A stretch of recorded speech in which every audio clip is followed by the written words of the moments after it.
So, John, I wanted to talk about SB16 HB5337, I believe is what it is. The proof of citizenship bill.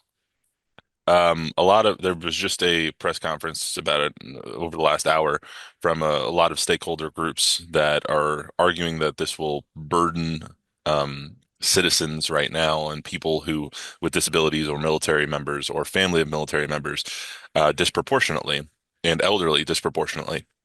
What is your take on how this bill might affect the burden that voters will face?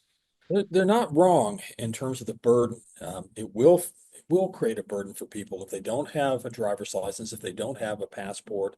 They're going to have to find or dig up their birth certificate. To be honest, I have to ask my wife what my birth certificate is. It's somewhere in some lockbox somewhere. So if you think, I'm a goofy political scientist. Imagine the average person trying to search around for those kind of documents. It's not easy. Here's the irony: is that the author of the bill claims that we had 6,500 plus non-citizens that registered to vote. That's not accurate, actually. Secretary of State's office had it somewhere between 65 to 120 or so, and those were all caught. Great thing about Texas right now is that we already have voter ID in place. We have protections already in place that allows the Secretary of State's office to go through and really do a great job of ferreting out who is and who's not a citizen or non-citizen. In fact, some of the people that were claimed to have been non-citizens were actually citizens. So this legislation might make it worse. I have to note, though, that this is a nationwide trend for Republicans. This is not just in Texas. You're seeing it elsewhere. Arizona had a law that's currently in the courts, by the way, and on hold. It's a push that's going on in Washington as well with the SAVE Act, which deals again with voter registration and the concerns there, particularly for women. And for persons who have changed their name, is that they don't have the documentation to actually align with who they are and therefore might be disenfranchised. So, I mean, if it seems that it's unnecessary, then why do it? It's politics, plain and simple. The person that authored the bill has been pushing for this stuff for years. It's not surprising that this is going forward. This was on the legislative agenda of both the lieutenant governor and the governor, claiming that somehow there was voter fraud. There is little, if any, voter fraud in this state. And when it's happened, we've seen prosecutions. But for some reason, there's this mindset that somehow there's a massive amount of fraud. There's not. Okay, I'm a cynical political scientist. My argument is, like for anything, like the furries, for example, prove it. Give me video, give me actual physical proof. Don't see it. So, if there's not any physical proof and this disproportionately starts affecting women or disabled people Right. or military members, that will better, in theory, because those people tend to skew more left. That would, in theory, help Republican voters, correct? In theory, but here's the irony. If you look at the way the legislation is currently set up, ironically, there are more Republicans who could be impacted than Democrats by the scope of this legislation, simply because primarily older voters, especially who may not have the documentation, or the disabled in particular, those particular groups may skew a bit more Republican. And in fact, the numbers suggest, at least in Texas, you may have a higher percentage of Republicans who potentially could be facing disenfranchisement under this bill. We just saw the municipal elections here, which had, from the numbers I saw, less than 10% turnout here in San Antonio. I've seen better turnout for UTSA student government elections. So when you have voter turnout like that, which was less than 10% in a city of 1.7 million people or whatever it is now, um, how do you think that a bill like this, which is likely to pass given everyone's priorities on it, will affect even the seldom turnout we have now? It'll actually probably impact it negatively because again, people have to take the time to register to vote. They have to take make an effort to actually find the forms necessary. Yes, you can have a driver's license to use as a proof of citizenship, and there are other documents as well.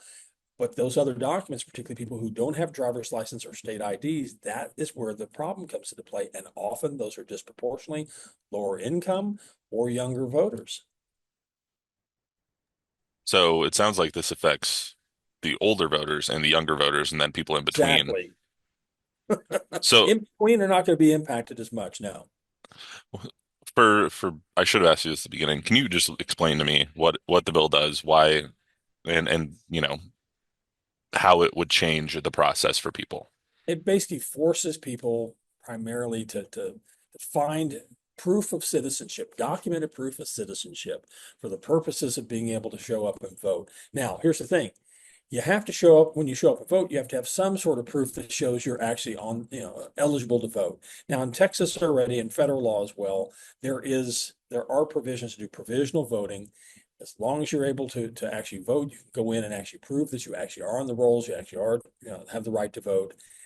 The problem is that in Texas, it's not including tribal documents, and that is a problem. Arizona accepts tribal documents. Texas, for some reason, does not, and that could potentially disenfranchise, among others, the Alabama Coushatta and other tribes, Antigua in particular, in West Texas, who have at least issues related again to documentation potentially. I know this has also come up in Oklahoma, issues with, particularly there with a number of the tribes in Oklahoma and the issue of voter ID too. So you have a bill that where there's in a state where there's already proof of not, I mean you have to show proof and show an ID to Right. get that stuff already. You have a state that in the last 3 years removed 581 people as non-citizens from voter rolls. Yeah. 6,000 of so or so failed to respond to the notice. Right. And then you have 63 people who were removed from voter rolls and prosecuted and whatnot from the state. It Yeah. doesn't seem like it's a widespread problem. It's a solution in search of a problem. It really is. I mean, Texas is pretty darn good at catching this stuff. And when we do catch it, we prosecute. And often if we catch it, if it's not prosecutable, we get them off the rolls. This is, in my opinion, it's a bit of a redundancy. We already have the laws in place. We already have the regulations and rules in place. And we have the Secretary of State's office, which already does this stuff by law. Um, it seems like a lot of this stuff, especially in today's day and age, is really just a dog and pony show. It's just for show. There is something to that. Now, there's a discussion we have in political science. Perception is everything in politics. This is perception. The perception is particularly among Republican voters, some of them that there was widespread voter fraud in 2020. The election was stolen, all this. Oh, there was fraud in Harris County, fraud elsewhere. Prove it, please. Um, I- Political science, our patron saint is Saint Thomas the Doubter for a reason. That's a good one. Um, I think that's all I got for you, John. Is there anything else you'd like to add about this? It's probably going to pass. It's probably going to get signed by Abbott, and then it'll probably immediately have a court challenge. Yeah, they're challenging it in Arizona, aren't they? It's technically Yeah, they are. It's been on hold now for a year. so technically it hasn't even gone into effect, and you'll Oh, anticipate. I think the in the Senate committee they said it'll go into effect in September. wow. They can Yes, say that. because you're expecting a challenge I in would courts expect a right away. challenge.